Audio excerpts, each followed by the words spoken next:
오늘은 맥추절로 지키죠. 이 절기가 이제 보리와 밀을 추수하고 엄밀히 말하면 밀이죠. 이스라엘의 주식이 밀이었으니까 밀을 추수하고 지키는 절기입니다. 오늘날 상황에서 보면 반년 6개월을 살고 지난 후에 하나님 앞에서 자신의 삶을 신앙을 결산하면서 지키는 절기에 해당합니다. 우리가 지난 6개월을 돌아보면서 삶과 우리 신앙의 의미를 찾고 감사하는 주일이 되기를 소망합니다. 아멘. 우리 삶에 그냥 주어지는 건 없습니다. 은혜로 우리가 참 모든 것을 받지만 이 은혜라는 것이 공짜가 사실은 아니죠. 이 은혜라는 것을 우리가 오해해서는 안 됩니다. 내가 해야 될 일에 대한 내 책임과 의무에 대한 면죄부가 은혜가 아니라는 뜻입니다. 자신이 할 일을 최선을 다해서 한 다음에 그 모든 것이 하나님의 역사였다라고 고백하는 것이 바로 참된 은혜의 이해라는 것이죠. 그것이 은혜를 은혜되게 하는 것이다. 그러니까 내가 아무것도 안 하고 내 역할과 책임을 다하지 않고 그냥 은혜입니다. 이것은 진정한 은혜가 아니란 의미입니다. 그런 의미에서 이런 측면에서 오늘 본문을 통해서 데살로니가에서 이 도시에서 거둔 복음의 열매 그 원리를 우리가 한번 살펴보고자 합니다. 세 가지 영적 원리를 한번 이 데살로니가에서도 복음의 열매가 맺혀졌는데 그 원리가 무엇인지를 본문을 통해서 우리가 한번 살펴보고자 합니다. 첫 번째 원리는 삶을 이끄는 원동력이 있어야 된다. 우리 한번 같이 해볼까요? 삶을 이끄는 원동력이 있어야 합니다. 자, 바울과 실라가 빌립보 사역에서 어떻게 됐습니까? 많은 고난과 어려움을 당했다. 16장에서 우리가 살펴봤습니다. 그러나 하나님의 기적 같은 역사로 감옥에서 빠져나왔죠. 빌립보 감옥에서 탈출했습니다. 이 유대인들의 박해로 인해서 감옥에서 탈출했지만 바울과 실라는 몸이 성치 않았습니다. 매를 맞았고 굉장히 고통을 많이 당한 상태입니다. 그런데 오늘 17장 1절에 보면 이렇게 시작하고 있습니다. 우리 17장 1절 다시 한번 읽어보겠습니다. 그들이 암비볼리와 아볼로니아로 다녀가 데살로니가에 이르니 거기 유대인의 회당이 있는지라. 아멘. 어디서 어디로 간 거죠? 빌립보에서 암비볼리, 아볼로니아, 그리고 어디에 도착했습니까? 데살로니가. 지도에 보시면 위쪽에 지도에 나오죠. 암비볼리 저 끝에 위에 끝에 있습니다. 아볼로니아. 암비볼리와 아볼로니아 이름이 좀 어렵죠. 지명이. 거쳐서 데살로니가에 이르렀다. 빌립보에서 지도상에 보시면 빌립보에서 이 암비볼리까지가 약 60km다라는 것입니다. 자, 여기서부터 계산을 하셔야 돼요. 빌립보에서 암비볼리까지 60km고 암비볼리에서 아볼로니아까지 약 50km 떨어져 있습니다. 그리고 이 아볼로니아에서 데살로니가까지 40km가 정도 떨어져 있다고 합니다. 그러면 빌립보에서 데살로니가까지 몇 킬로입니까? 예? 여기도 확신이 없습니까? 약 150km죠. 그런데 이 먼 거리를 참 걸어서 간 것이죠. 이먼 수십 킬로미터씩 이렇게 거쳐서 도시를 지나간 것이죠. 아주 힘겹게 성하지 않은 몸을 이끌고 데살로니가까지 가게 되었다. 참 좀 쉬어야 되지 않습니까? 몸이 성하지 않습니다. 좀 한 일주일, 2주일, 보름은 좀 푹 쉬고 재충전해서 가야 되지 않을까 그런 생각을 하는데 바울과 이 선교팀은 발걸음을 재촉해서 데살로니가에 이르렀다. 그리고 그곳에도 유대인의 회당을 찾아가서 말씀을 전했다라고 되어 있습니다. 이 사도 바울이 이렇게 선교를 강행을 한 이유가 무엇일까? 쉬지 않고 이렇게 계속해서 선교 여행을 추진한 이유가 무엇일까? 그것은 바울의 삶을 이끄는 것이 분명히 있었다. 이 바울을 계속 앞으로 전진하게 하는 것은 바로 하나님의 은혜와 십자가의 사랑에 대한 것이 그의 심령에 충만했다라는 것이에요. 그러니까 하나님의 은혜와 사랑에 대한 그 보답하고 싶은 심정이 바울을 계속 움직이게 했다라는 것이죠. 죄인으로 죽을 수밖에 없는 자신을 십자가에서 구원하신 그 구원의 은혜와 그 감격에 일평생 보답하고 싶은 것이 바로 원동력이었다라는 것이에요. 그것이 바울의 삶의 원동력이었다. 그래서 바울은 지속적으로 충성하고 있습니다. 계속 믿음으로 충성하고 있고 믿음으로 살아가고 있습니다. 사랑하는 성도 여러분, 한두 번은 누구나 충성할 수 있죠. 누구나 한때는 열심히 할 수 있습니다. 누구나 어느 한 시점에서는 열정을 드릴 수 있습니다. 그러나 끝까지 충성하는 사람은 매우 드뭅니다. 우리가 믿음으로 사는 것이 왜 힘든가? 정말 믿음으로 살아야 되기 때문에 힘듭니다. 믿음으로 사는 것은 한때 한순간이 아니라 끝까지 죽을 때까지 주님 앞에 갈 때까지라서 쉽지 않습니다. 결혼 생활도 그렇고요. 자녀 양육도 그렇고 직장 생활도 그렇습니다. 잠시 하고 마는 것이 아닙니다. 그래서 어렵습니다. 예배 시간에 은혜 받고요. 받은 기도 응답이 있을 때 누구나 그때 순종하고 충성하는 것 그렇게 어렵지 않을 것입니다. 하지만 내 영혼이 공고할 때, 삶이 힘겨울 때, 응답이 없을 때도 믿음으로 살아가는 것, 순종하며 사는 삶은 너무나 귀한 것입니다. 그냥 한두 번이면 족할까요? 내 인생에 한두 때 그때 충성하는 것으로 족할까요? 그렇지 않다라는 것입니다. 바울의 심령에는 십자가의 은혜, 자신을 구원하신 그 구원의 은혜와 감격이 항상 충만했다는 것입니다. 이런 은혜가 있기를 축복합니다. 아멘. 그냥 한두 번 충성할 때 내 신앙이 최전성기일 때에 그냥 하나님께서 나를 천국으로 데려가시면 좋지 않을까 그런 생각도 한번 해봅니다. 그 상태에서 하나님 만나면 가장 좋을 것 같습니다. 하지만 그렇지 않죠. 주님께서 내 인생을 향한 하나님의 계획이 있기 때문에 내가 원한다고 천국에 갈 수 있는 것도 아닙니다. 내 인생이 다 끝날 때까지 우리는 믿음으로 살아야 되고 주님께 충성해야 되기 때문에 우리 믿음의 걸음이 만만치 않다라는 것입니다. 그래서 우리 신앙에 있어서는 이런 말은 좋지 않습니다. 나도 한때는, 나도 왕년에는, 나도 예전에 이런 말은 그렇게 좋지 않습니다. 성경은 뭐라고 말씀하죠? 믿음의 경주를 경주하라. 끝까지 달려라. 초반에 아무리 전력으로 질주해도 중간에 뒤처지거나 중간에 포기하거나 그만두면 아무런 의미가 없습니다. 경주자는 어떻게 뛰어야 됩니까? 뒤를 돌아보면 안 된다는 뜻입니다. 제가 이래봐도 육상 선수를 했습니다. 너무나 잘 알고 있습니다. 오직 앞을 향해서 달려야 되는 것입니다. 히브리서 10장 38절 말씀 같이 읽겠습니다. 나의 의인은 믿음으로 말미암아 살리라. 또한 뒤로 물러가면 내 마음이 그를 기뻐하지 아니하리라 하셨느니라. 아멘. 뒤로 물러가면 주님이 기뻐하시지 않는다. 신앙의 퇴보가 일어나서는 안 된다. 계속 앞으로 주님의 부르심을 향하여서 전진해야 된다. 사랑하는 여러분, 영적인 세계에는 후퇴가 없습니다. 전진하셔야 돼요. 계속 영적인 진보를 주님 앞에서 이루어 가야 되는 것입니다. 퇴보하면 안 된다.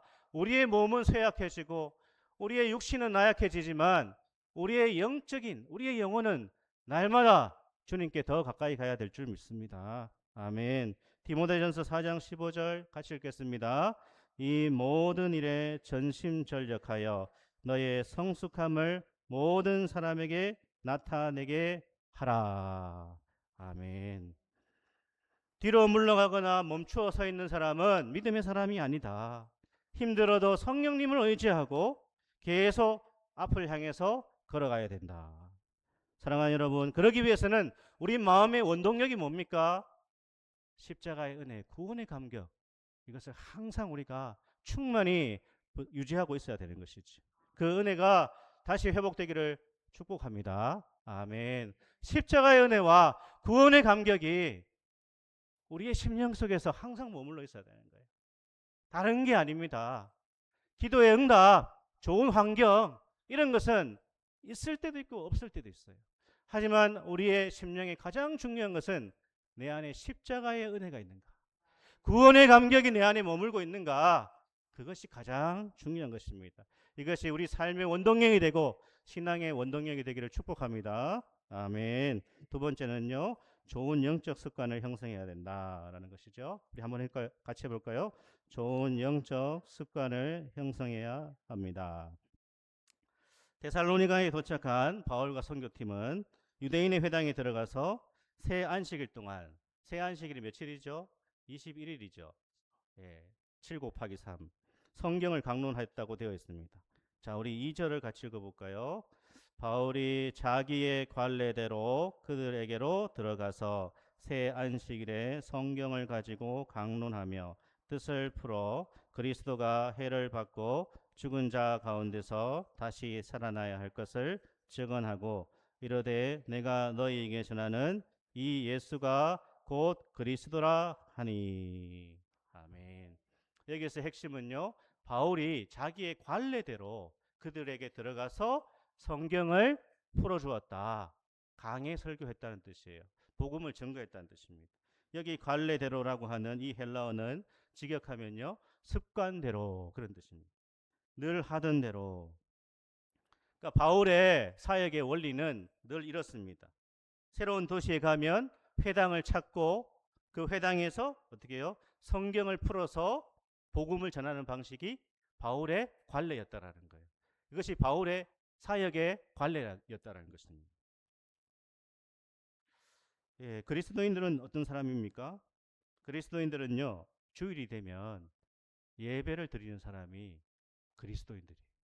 그것이 어쩌면 그리스도인들의 영적 습관이죠. 다른 도시에 가도 그리스도인들은 예배할 교회를 찾습니다. 왜냐? 그것이 그들의 영적 습관입니다.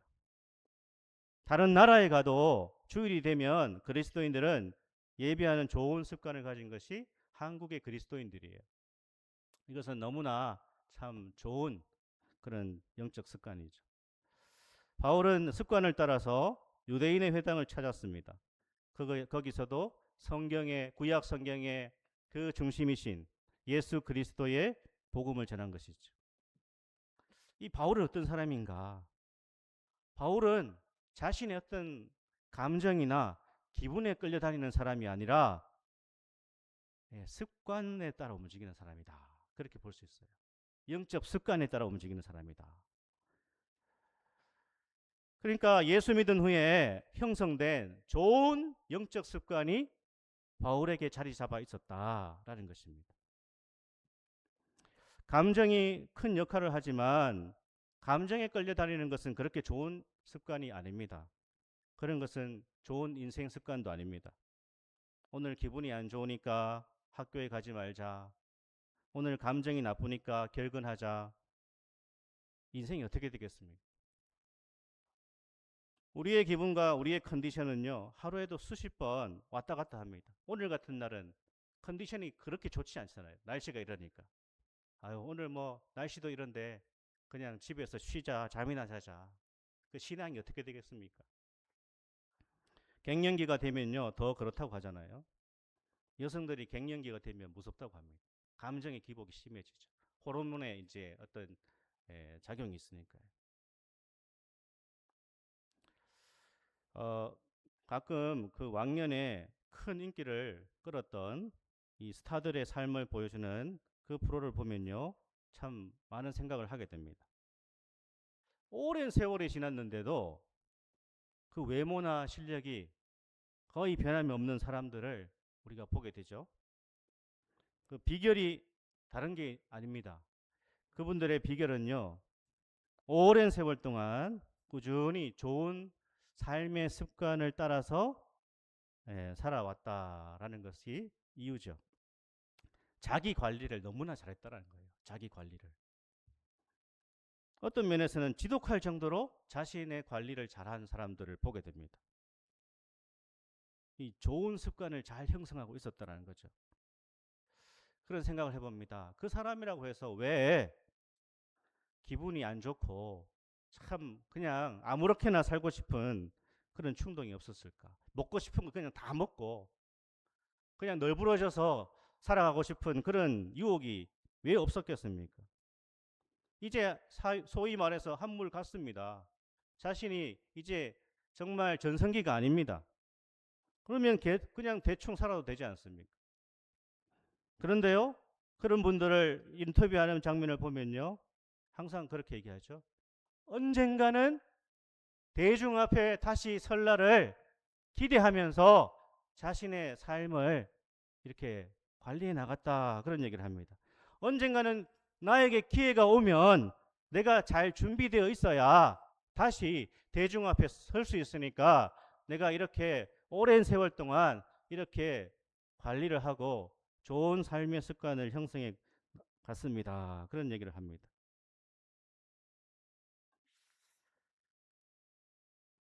습관이 자신을 만들어 가고요. 우리의 미래를 형성한다는 것이죠. 물론 좋은 습관입니다. 좋은 습관. 잘못된 습관은 평생을 불행하게 만들 수 있습니다. 우리 미래를 암울하게 만들 수 있습니다. 나쁜 습관은 삶과 신앙을 쇠퇴시키고요. 우리 영혼을 피폐하게 만드는 것입니다. 밤늦게 자고 아침에 늦게 일어나는 습관은 좋은 습관이 아닙니다. 일어나자마자 휴대폰을 보거나 매일 그냥 유튜브를 보면서 잠드는 습관은 좋은 습관이 아닙니다. 그래서 제가 100일 성경 읽기를 통하여서 우리가 조금이라도 매일매일 좋은 습관을, 영적 습관을 형성해 나가면 좋겠다. 저도 저 자신을 위해서 이것을 하자는 것이죠. 사랑하는 여러분, 오늘 맥주 감사절인데 감사도 마찬가지일 겁니다. 사랑하는 여러분, 우리가 감사하는 마음을 늘 가져야 됩니다. 그리고 감사를 표현하는 것이 좋은 습관입니다. 감사는 표현하는 것입니다. 그것이 좋은 습관입니다.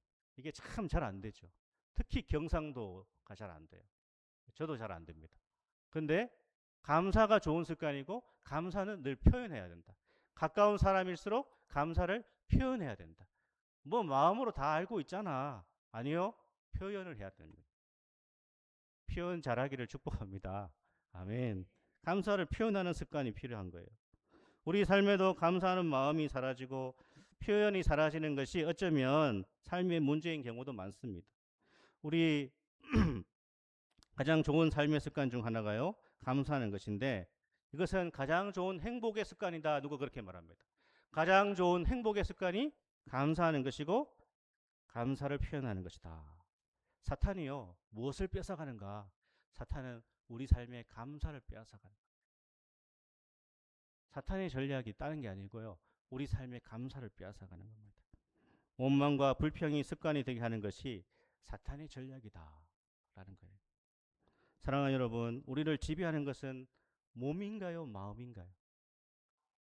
우리를 지배하는 것은 몸입니까? 마음입니까? 정신입니까? 몸입니까? 예, 정신이 몸을 지배하는 게 맞죠. 마음이 몸을 지배하는 게 맞습니다. 하지만 몸이 마음을 지배하는 것도 맞습니다. 마음이 가야 몸이 가는 게 맞는데 몸이 가면 마음도 가는 것입니다.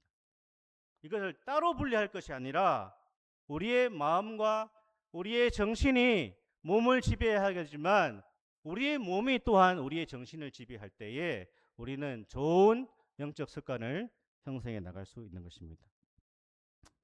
질문을 하나 하겠습니다. 대답을 잘 하십시오. 목사는 매일 말씀 보고 기도하는 것이 좋을까요? 네. 목사는 매일 말씀 보고 기도하는 것이 좋을까요? 그죠? 예. 말씀을 보고 기도하는 삶이 좋아서 목회자가 되기로 했습니다. 하지만 언제나 성경을 읽고 기도하고 교회에 대해서 생각하는 것이 항상 좋은 것만 아닙니다. 표정이 다들 실망했다라고 합니다. 근데 목회자라고 하는 이 일이 신앙에 큰 도움이 되는 것은 맞습니다. 저의 기분과 저의 감정이 좋지 않을 때 저도 예배당에 나오기 싫습니다. 성경 보기 싫습니다. 기도도 안 됩니다. 제 기분이 안 좋을 때. 그런데 목사는 자기 일이 이 일입니다. 말씀을 전해야 되고 기도해야 됩니다. 안 할 수가 없고요. 안 나갈 수가 없습니다. 부부 싸움을 해도 예배 인도하러 나가야 됩니다. 물론 잘 안 싸웁니다. 예. 그런데 어쨌든 기분이 좋지 않아도 나와서 찬송하고 성경을 나누고 기도하다 보면 또 힘이 나는 것이죠. 뭐가 지배한 거죠? 몸이 마음을 지배한 겁니다. 습관이 제 삶을 형성해 나가는 것입니다. 설교를 준비하면서 관련된 책을 보고 자료를 보고 묵상하다 보면 거기에서 또 은혜를 누리게 되는 것이죠. 이 일로 인하여서 이 삶의 습관들을 통하여서 저의 믿음을 저는 개인적으로 유지해 나가는 것입니다. 사랑하는 성도 여러분, 여러분은 무엇으로 여러분의 삶과 신앙을 유지해 나갑니까? 일주일에 한 번 예배? 이걸로 우리 삶의 신앙이 잘 형성되어 나갑니까? 우리는 어떤 존재인가요? 우리는요, 가만히 두면 선한 일에는 게을러지고 악한 일에는 빨라집니다. 악한 일이 뭐죠? 그리스도인들에게 악한 일은 다른 것이 아니라 믿음으로 살아가지 않는 것이 악한 거예요.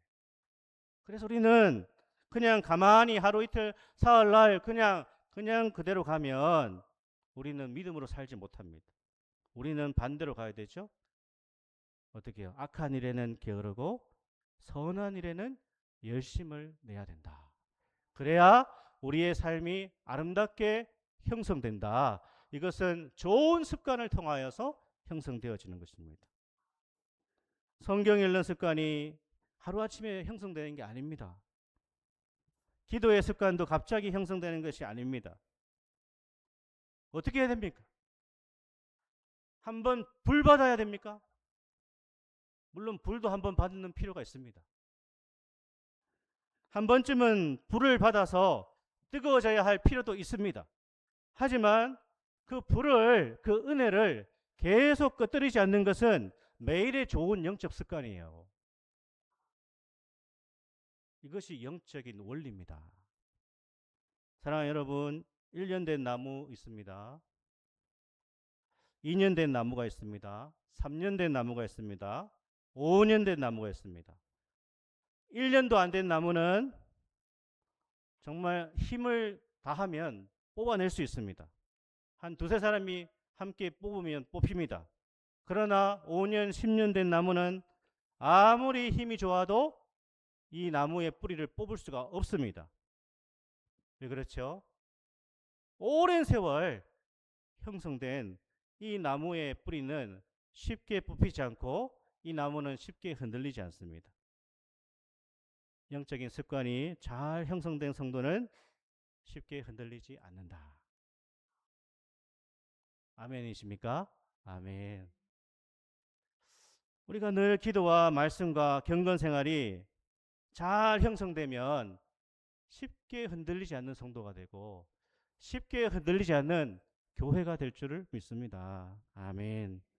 이 육체의 원리와 영혼의 원리가 거의 동일하다는 것이에요. 육체의 건강을 위해서도 좋은 습관을 길러야 되고 또 전문가들이 조언을 합니다. 귀찮아도 식후에는 산책을 해야 됩니다. 그래야 혈당이 조절됩니다.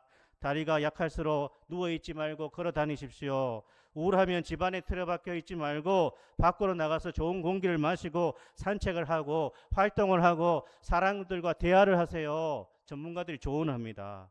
영적인 원리도 마찬가지라는 거예요. 누가 믿음의 사람인가? 누가 영적인 성과를 잘 형성했는가? 그 사람이 살아가는 삶의 모습과 결정하는 모습과 중요한 순간에 선택하는 그 모든 삶의 모습을 보면 그 사람이 어떻게 살아가는가? 사랑하는 여러분, 우리는 변함이 없어야 됩니다. 태산처럼 흔들림이 없어야 됩니다. 사람들의 말에 이리저리 흔들리고 환경에 이리저리 떠밀려 다니는 것이 아니라 정말 하나님의 사역과 복음을 위하고 하나님의 나라와 하나님의 영광을 위해서 잘 준비된 믿음의 사람들, 좋은 영적인 습관을 잘 형성해 나갈 수 있기를, 훈련해 나갈 수 있기를 소망합니다. 아멘. 세 번째는요, 빗나간 시기심을 극복해야 된다라는 거예요. 같이 한번 해볼까요? 빗나간 시기심을 극복해야 합니다. 바울이 이제 랍비라는 것을 알아본 이 회당의 유대인들이 설교를 부탁했습니다. 바울은 유대인 선교의 기회로 삼아서 예수님의 부활과 그리스도 되심을 선포합니다. 그리고 그 결과 어떻게 됐습니까? 4절에 보니까 경건한 헬라의 큰 무리와 많은 귀부인이 믿고 따랐다. 그런데 또 다른 유대인 집단들이 반발하고 저항한 것이죠. 자, 5절과 7절을 한번 같이 읽겠습니다. 그러나 유대인들은 시기하여 저자의 어떤 불량한 사람들을 데리고 때를 지어 성을 요동하게 하여 야손의 집에 침입하여 그들을 백성에게 끌어내려고 찾았으나 발견하지 못함에 야손과 몇 형제들을 끌고 읍장들 앞에 가서 소리 질러 이르되 천하를 어지럽게 하던 이 사람들이 여기도 이름에 야손이 그들을 맞아 들였도다. 이 사람들이 다 가이사의 명을 거역하여 말하되 다른 임금 곧 예수라 하는 이가 있다 하더이다 하니. 아멘. 이 하나님의 복음이 전파되었을 때에 순종과 믿음을 통하여서 구원의 역사가 일어나기도 하지만 이 반발과 저항이 나타나기도 하죠. 이 유대인들이 시기하여서 거리의 불량배들을 모아다가 소동을 일으키고 성을 혼란에 빠뜨렸다. 바울과 실라가 묵고 있던 누굽니까? 야손의 집에 침입합니다. 유대인들이. 그리고 이제 이 바울과 실라를 끌어내려고 찾았는데 찾지 못하죠. 어떻게 합니까? 바울과 실라를 이렇게 돌본 야손과 그 형제들을 읍장들 앞으로 끌고 갔다. 그리고 바울과 실라가 없는 자리에서 그들을 맹렬하게 고소했다라는 것입니다. 이들은 큰 소리로 외치고 바울 일행의 복음 사역을 정죄합니다. 이 유대인들의 시기심이 너무나 무섭죠. 이 시기심이요, 데살로니가의 유대인들이 어디까지 오는가, 이 시기심이 베레아까지 쫓아오게 되는 것을 17장 13절에서 우리는 보게 됩니다. 저는 이 부분을 보면서 얼마 전에 읽었던 이 박우현이라고 하는 사람이 쓴 이제 8단어라고 하는 책에 이런 내용이 있습니다. 참 귀한 통찰이 있더라고요. 박우현 뭐 예. 이런 일화를 소개합니다. 저는 수영 경력이 15년 차입니다. 거의 매일 아침 30바퀴씩 레인을 돕니다. 이 수영을 하게 된 계기에 대해서 이제 얘기하는데 제가 좀 생략해서 말씀을 드리겠습니다. 어느 날 집사람이 운동신경이 너무나 부족한 저에게 수영을 권했습니다. 시작은 했지만 얼마 하지 않고 그만둘까봐 집사람이 매일 걱정을 했어요. 왜냐하면 다른 사람들은 한 달 강습을 받고 나면 25m 정도는 걷더니 가는데 저는 25m 가는데 석 달이 걸렸거든요. 이해하고 계시는 거죠? 네. 다른 사람은 한 달 만에 몇 미터 갔다고요? 25m를 수영해서 가는데 자신은 몇 달 걸렸다고요? 3개월. 예.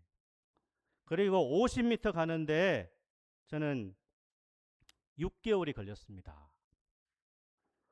저와 같은 반에서 시작한 사람들이 상급반이 돼서 저 건너 레인에 있었으니까 저만 나머지 반에 남게 된 것입니다. 집사람이 걱정하는 건 당연했습니다. 하지만 저는 그만두지 않았어요. 그냥 내 몫을 꾸준히 했습니다. 언젠가 집사람이 묻더군요. 창피하지 않냐고. 다른 사람들은 저 앞서 나가는데 당신은 너무나 뒤처지니까 어떻게 그 창피함을 견디냐고. 그때 제가 대답했어요. 잘하려고 하는 게 아니라 땀을 흘리려고 하는 거니까 괜찮아. 수영을 배우는 목적이 수영을 잘하는 것이었다면 저는 일찌감치 나가 떨어졌을 겁니다. 하지만 수영을 배우는 본질을 저는 땀 흘리는 것으로 정했어요.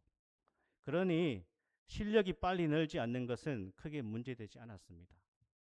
이처럼 본질이 무엇이냐에 따라 흔들림이 달라집니다. 저는 이 책을 읽으면서 오늘 이 말씀을 한번 생각해 봤습니다. 우리가 우리에게 주어진 우리의 인생과 주님의 일들을 이루기 위해서 우리에게 필요한 것이 무엇인가? 나에게 주어진 것들, 우리에게 주어진 어떤 조건에 감사하는 것이다. 그리고 꾸준히 그 일을 해 나가는 것이다. 그런데 계속 우리를 힘들게 하는 것은 어떤 형태로든 시기와 질투와 비교다. 초라함, 열등감이 작용하기 시작할 때에 우리는 주님이 나에게 허락하신 인생과 이 신앙에 대해서 우리 공동체에 대해서 감사하지 못하게 되고 이미 주어진 많은 좋은 것들을 잃어버리게 된다라는 생각을 하게 됩니다. 그렇습니다. 다른 사람의 좋은 것, 다른 교회의 좋은 소식, 선한 영향력에 대해서 우리가 배울 건 배우고요. 받아들일 것은 받아들이면 됩니다. 하지만 그런 것들이요. 우리 공동체 안에서 갈등의 요인이 되거나 비교가 되거나 시기심으로 작용하거나 질투로 작용해서는 안 된다. 다른 사람과 나를, 다른 교회와 우리를 비교하지 않고 나에게 주어진 것들, 나에게 주어진 그 소명과 사명과 일을 따라서 정말 감사하면서 주님의 일을 꾸준히, 내 일을 꾸준히 하다 보면 거기에 길이 열리고 하나님의 은혜가 반드시 나타나게 된다라는 것입니다. 사랑하는 여러분, 하나님의 일을 하시면서 우리가 인생을 살아가면서 늘 하나님의 일하심을 신뢰하셔야 돼요. 우리에게 주어진 일들을 잘 감당해 나가시면 되는 것입니다. 우리 삶을 이끄는 원동력, 예수 그리스도의 십자가의 은혜와 구원의 감격을 항상 가슴에 품으시고 좋은 영적 습관을 계속 형성해 나가시고 비교와 질투와 시기가 아니라 하나님이 나에게 주신 우리에게 주신 좋은 것들을 계속 개발해 나가서 주님께서 우리에게 기대하신 우리 삶의 열매와 신앙의 열매가 조금씩 맺혀지는 그런 은혜가 있기를 축복합니다. 아멘.